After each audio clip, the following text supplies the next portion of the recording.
मित्रांनो, भाग 1मध्ये जिथे कथा थांबली होती तिथूनच मी पुढे सुरू करतो. मी स्टोअररूमच्या अंधाऱ्या कोपऱ्यामध्ये उभा होतो. श्वास रोखून हृदयाच्या धडधडीने कान भरून गेले होते. बाहेर हॉलमध्ये सानियाच्या विषयी अबू आणि रुकी आंटी यांच्यातील संभाषणे सुरू होती.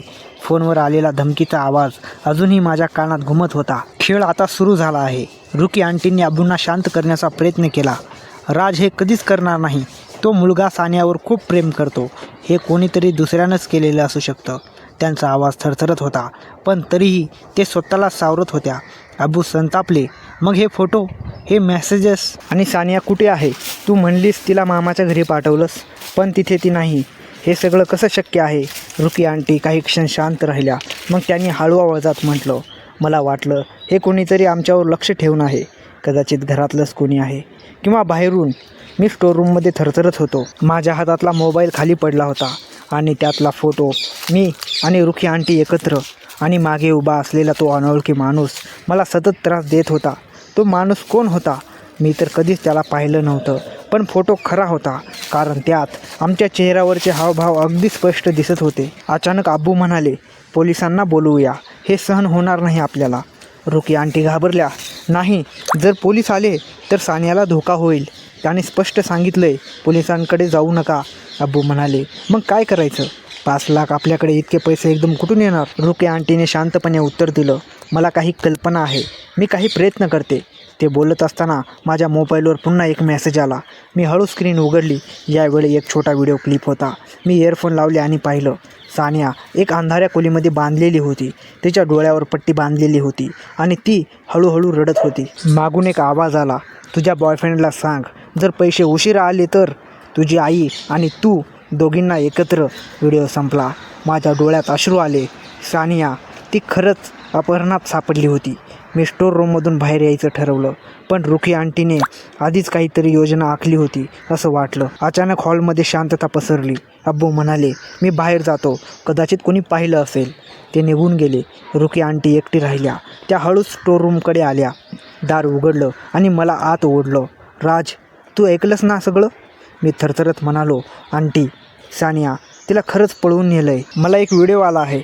त्याने माझ्या हातातून लगेच मोबाईल घेतला आणि पाहिला. त्यांच्या चेहऱ्यावर भीती आणि क्रोध दोन्ही दिसले. मी याला ओळखते. हा आवाज, तो माझा जुना मित्र. त्याचं नाव फिरोज आहे. काही वर्षापूर्वी आमच्यात काहीतरी घडलं होतं. तो मला आरे आणण्याचा प्रयत्न करत होता. मी त्याला म्हणून सोडून दिलं, पण तो विसरला नाही. मी आश्चर्याने विचारलं, मग तो फोटो, तो मागे असलेला माणूस? रुकी आंटीने डोळे मिटले. तो फिरोज आहे. त्याने आपल्याला पाहिलं आहे. कदाचित कॅमेरा लावला असेल घरात, किंवा कदाचित सानियाच्या फोनमध्ये काहीतरी आहे. मी म्हणालो, आता काय करायचं? पैसे द्यायचे का? त्या म्हणाल्या, नाही, पैसे दिले तरीही तो थांबणार नाही. त्याला अधिक हवं आहे. मी त्याला ओळखते. तो बदला घेण्यासाठी हे करतोय. पण सानियाला वाचवायचं असेल तर तुझी मदत मला पाहिजे. माझ्या मनात भीती आणि जबाबदारी दाटली. मी काय करू? रुकी आंटीने माझ्या खांद्यावर हात ठेवला. तू सानियाला शोधायला मला मदत कर. मी फिरोजशी बोलते, पण तू सावध राहा. तो खूप धोकादायक आहे. आणि हे सगळं अबूंना कळू देऊ नकोस. ते रागात काहीतरी करून बसतील. त्या क्षणी बाहेरून अबूंचा आवाज आला, रुक्साना, मी आलो. रुकी आंटींनी मला पुन्हा स्टोअररूममध्ये ढकललं. शांत राहा, मी पाहते. मी अंधारात उभा राहिलो. मनात हजारो प्रश्न येत होते. फिरोज कोण आहे? त्याचा बदला काय आहे? आणि सानिया सुखरूप आहे का? मी हळूच मोबाईल उघडला. त्यावर नवीन मेसेज आला होता. पुढचा स्टेप तुझ्याकडून अपेक्षित आहे राज. रुकीला सांग, ती मला भेटायला येईल, पण एकटी ये म्हणाव, नाहीतर सानियाचे फोटो आणि व्हिडिओ सर्वत्र पसरवेन. माझ्या कपाळाला घाम फुटला. बाहेर हॉलमध्ये अब्बू बसले होते आणि रुकी आंटी त्यांच्याशी सामान्यपणे बोलण्याचा प्रयत्न करत होत्या, पण त्यांच्या आवाजात भीती स्पष्ट जाणवत होती. थोड्याच वेळात अब्बू आपल्या खोलीत गेले. रुकी आंटी परत स्टोअर रूममध्ये आल्या. राज, काय झालं? तू एवढा घाबरलास का? मी मोबाईल त्यांच्या हातात दिला. त्यांनी मेसेज वाचला आणि काही क्षण त्या पूर्ण शांत राहिल्या. त्यांच्या डोळ्यात आता भीतीपेक्षा निर्णय जास्त होता. ठीक आहे, त्या हळू आवाजात म्हणाल्या. तो मला भेटायला बोलवतोय ना, मी जाईन. मी घाबरून म्हणालो, पण आंटी, तो खूप धोकादायक आहे. आपण पोलिसांकडे जाऊया. त्या धाडस करत हसल्या. राज, मी आधीच विचार केला आहे.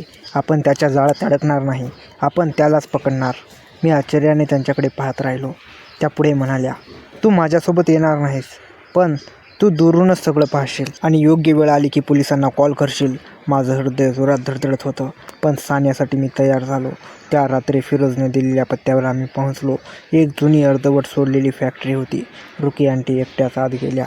मी थोड्या अंतरावर कारमध्ये बसून मोबाईलवर सगळं पाहत होतो. अचानक फॅक्टरीच्या आतून आवाज आला, वेलकम रुक्साना. तोच आवाज फिरोजचा. तो सावलीतून बाहेर आला. त्याच्या चेहऱ्यावर एक विचित्र स्मित होतं. इतक्या वर्षांनी भेटलेस, आता सगळं माझ्या जाळ्यात, रुकी आंटी शांतपणे म्हणाल्या. फिरोज, सानियाला सोड, तुझा बदला माझ्याशी आहे. तो मोठ्याने हसला. बदला? तुला वाटलं फक्त मी बदला घेतोय? तू मला सोडलंस, माझा अपमान केलास. आता तुझं सगळं आयुष्य मी उद्ध्वस्त करणार आहे. इतक्यात त्याने हाताने इशारा केला. आतून 2 माणसं सानियाला घेऊन बाहेर आली. ती बांधलेली होती, पण जिवंत होती. माझा श्वास थांबला. रुकी आंटी म्हणाल्या, मी आले आहे, आता तिला सोड. फिरोज जवळ आला आणि हळू आवाजात म्हणाला, एक अट आहे, तू माझ्यासोबत येशील. इतक्यात अचानक रुकी आंटी हसल्या. फिरोज, तू अजूनही तसाच मूर्ख आहेस. तो चकित झाला. त्या क्षणी मी पोलिसांना कॉल केला आणि काही सेकंदात फॅक्टरीच्या बाहेर सायरनचा आवाज घुमला. फिरोजचा चेहरा बदलला. तू पोलिसाला बोलवलं? रुकी आंटी शांतपणे म्हणाल्या. हो, कारण तुझं हे नाटक आज संपणार आहे.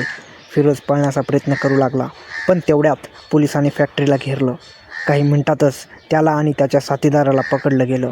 सानियाला मोकळं केलं. सानिया धावत येऊन माझ्या गळ्यात पडली. ती रडत म्हणाली, राज, मला वाटलं मी कधीच परत येणार नाही. मी तिचे हात घट्ट पकडले आणि म्हणालो, सगळं संपलं, आता तू सुरक्षित आहेस. रुकी आंटी दूर उभ्या होत्या. त्यांच्या डोळ्यात अश्रू होते, पण चेहऱ्यावर समाधान.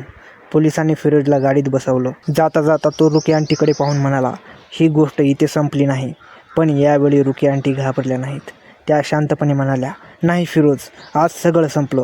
त्या रात्रीनंतर आमचं आयुष्य हळूहळू पुन्हा सामान्य झालं. सानिया सुरक्षित होती. फिरोज जेलमध्ये होता आणि आमच्या आयुष्यातील तो भयानक अध्याय कायमचा बंद झाला. पण त्या दिवसाने मला एक गोष्ट शिकवली, कधी कधी भीतीला समोर गेल्यावर आपण आपल्या प्रिय असलेल्याला वाचवू शकतो. मित्रांनो, ही होती राज, सानिया आणि रुकी आंटीची पूर्ण कथा. जर तुम्हाला अशाच कथा ऐकायला आवडत असतील तर व्हिडिओला लाईक करा आणि तुमचं मत नक्की कॉमेंटमध्ये सांगा, कारण तुमच्या कॉमेंटमुळे आम्हाला अशा नवीन कथा घेऊन येण्याची प्रेरणा मिळते. धन्यवाद.